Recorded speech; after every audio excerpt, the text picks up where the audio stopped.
Sasalitin da zo a gare ki da waƙar soyayya a wutar mata.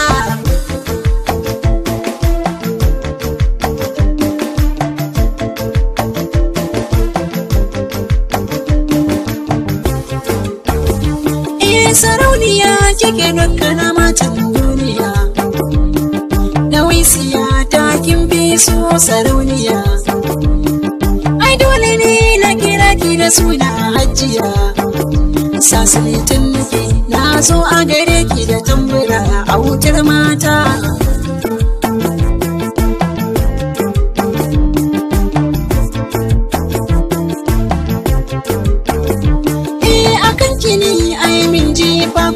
Samu muna kamani da ke a cikin yan adamu, lallo tsintuwar soyayya na samu.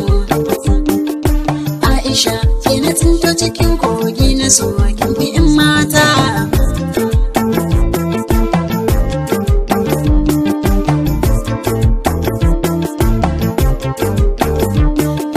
Yar fara cike mai kyawu na asali, tafiyar ki na ɗaukan hankali. Ki je a sanna ki taka ga ki a dandali. Aisha sasaltan ne muke baituka sannu mai tsabata.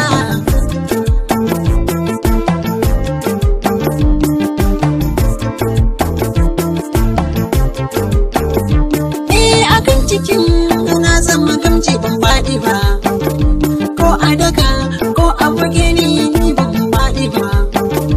Ko da zan rasa komai gaban Aisha in je gaba, ko a cikin dubun mazaje zan daga murya na yorata.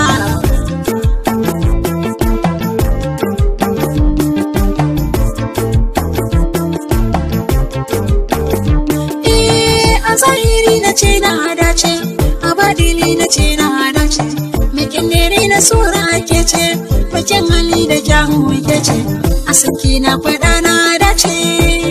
Aisha, Aisha, Aisha, shugabar mata. Aisha sannan yar gata sarauniya. Sasalitin da zo a gare ki da waƙar soyayya a wutar mata.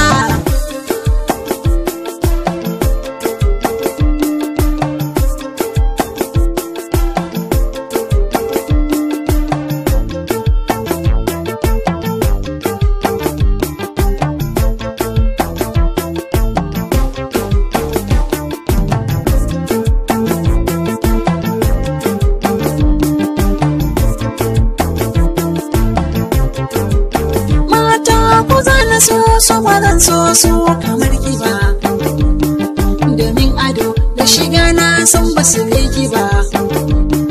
Farin jini na mutane ma ba su kai ki ba.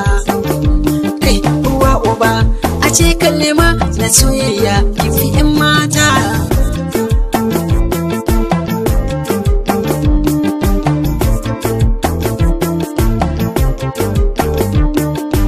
Aisha sannan yar gata sarauniya. Sasalitin da zo a gare ki da waƙar soyayya.